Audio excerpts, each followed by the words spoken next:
모두가 아닐 거라 믿었다. 결국 이번 결정에 한국 축구는 30년 전으로 후퇴할 것이다. 축구협회의 뜬금없는 홍명보 감독 내정으로 논란이 거세지고 있는데요.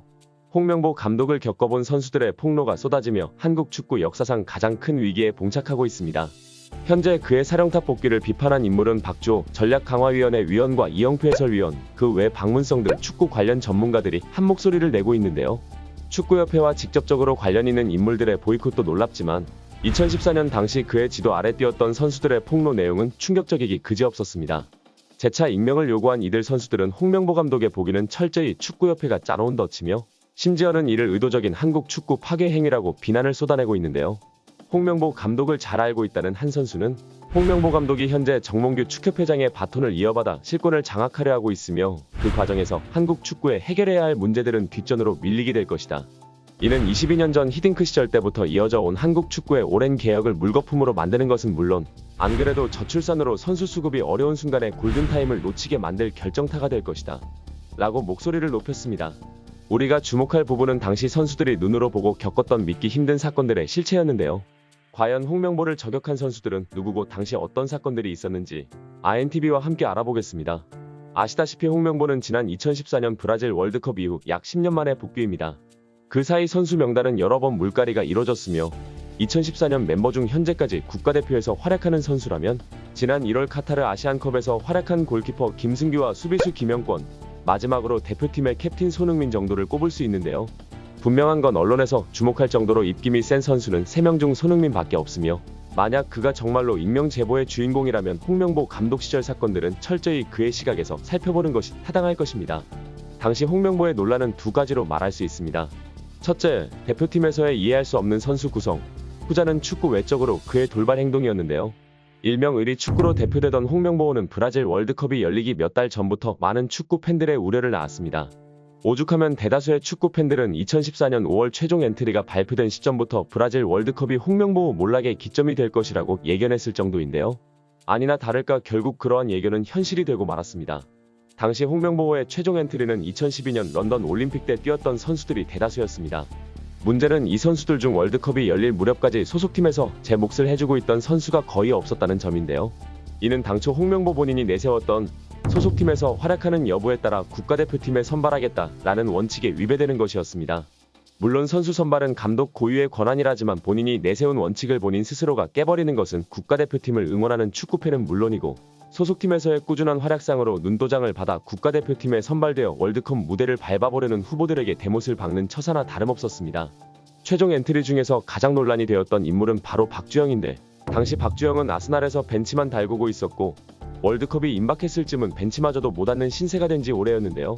심지어 임대 이적으로 간 와포드에서도 고작 한 경기 선발 출장에 그쳐 실전 감각도 둔화되어 있던 상태였으며 최종 엔트리에 선발되기 전까지 박주영이 치른 A매치라곤 고작 2014년 3월에 열렸던 그리스와의 평가전 한 경기뿐이었습니다. 물론 당시 득점을 하긴 했지만 그 전까지 국가대표팀에 발탁되어 시험을 거쳤던 다른 선수들을 제치고 국가대표팀에 선발되는 건 어폐가 있었는데요. 이러한 이유 때문에 축구 팬들 사이에서는 그 전까지 김신욱을 비롯한 다른 선수들을 발탁했던 건 박주영을 발탁하기 위한 홍명보의 사전 작업이었고 계획대로 이들이 신통치 못한 활약을 보이는 것 같으니 1년 동안 뜸을 들여왔던 박주영 발탁을 추진한 게 아니냐는 음모론을 제시하기도 했죠. 그 다음으로 논란이 된 인물은 윤석영인데요. 윤석영 역시 QPR로 이적한 레드넵의 눈도장을 받는데 실패하여 벤치만 주야장천 달구고 있던 선수였으며 박주영 못지않게 실전 감각이 저하된 상태였습니다. 게다가 당시 윤석영의 포지션인 좌측 풀백에는 이미 분데스리가에서 맹활약을 하고 있던 박주호라는 대안이 분명히 있었고 그럼에도 박주호를 부상이 심하다는 이유로 탈락시키며 굳이 실전 감각의 바닥을 치고 있었던 윤석영을 발탁시킨 건 빼도 박도 못할 의리 축구의 근거이기도 했습니다. 결국 이 같은 의리 축구는 5월 평가전에서부터 6월까지 한 달 동안 치른 5번의 A매치에서 1무사패라는 처참한 성적을 거두면서 말로를 알리게 되는데요. 특히 5번의 A매치 중 첫 번째로 치렀던 튀니지와의 평가전에서 손흥민과 이청용을 제외한 나머지 선수들은 팬들의 눈을 썩게 만드는 처참한 경기력을 선보였고 0대1로 허무하게 패하자 온갖 축구 커뮤니티는 욕설로 도배되기도 했습니다. 월드컵 전 마지막 경기였던 가나와의 평가전에서도 수비진은 구멍이었으며 공격진 또한 처참한 모습을 보이며 0대4로 먼지나게 털렸는데요. 이토록 개판 5분 전의 모습을 보였는데 본 게임에서 잘할 리가 만무했던 한국 대표팀은 결국 라인을 바짝 내리면서 수비 축구를 구사한 러시아와의 1대1 무승부를 제외하고 공격적인 축구에 나섰던 알제리와 벨기에에겐 각각 2대4, 0대1로 참패를 당하고 맙니다. 그 유명한 정성룡의 파이아 사건. 또한 분노한 축구 팬들이 공항에 몰려가 입국한 대표팀에게 호박엿을 던지자 박주영이 이를 주워서 까먹는 듯한 역대급 짤방이 바로 이 시절에 생성된 것이었죠. 흥미로운 건 홍명보는 당장 성적을 내지 못한 것뿐만 아니라 대표팀에 차출된 유망주들이 일방적으로 희생됐다는 데 있습니다. 홍명보 감독은 런던 올림픽 멤버들을 우대하던 기존의 연장선에서 이제 막 유망주를 벗어난 자원들을 대거 채용하는 악수를 범했습니다. 2002년 황금 멤버들의 물갈이 시기까지 겹치며 신규 자원들이 유독 많았던 시기로 실제 정량적으로도 월드컵 참가국 중 나이지리아 대표팀에 이어 두 번째로 평균 연령이 낮은 팀이었는데요. 좋게 표현하자면 젊은 에너지가 가장 돋보이던 엔트리였지만 신구 조합의 실패로 오히려 유망주들의 앞길을 막는 최악의 한 수가 되고 맙니다. 가장 큰 이유는 엔트리 중 무려 18명이 브라질 월드컵에서 데뷔했을 정도로 햇병아리들이었기 때문인데요.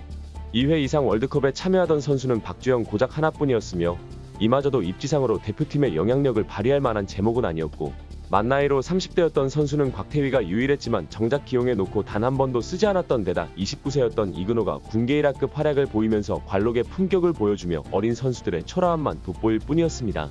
결국 브라질 월드컵 출신 유망주들은 불만에 차 있었고 이는 21살이었던 손흥민도 예외가 아니었는데요.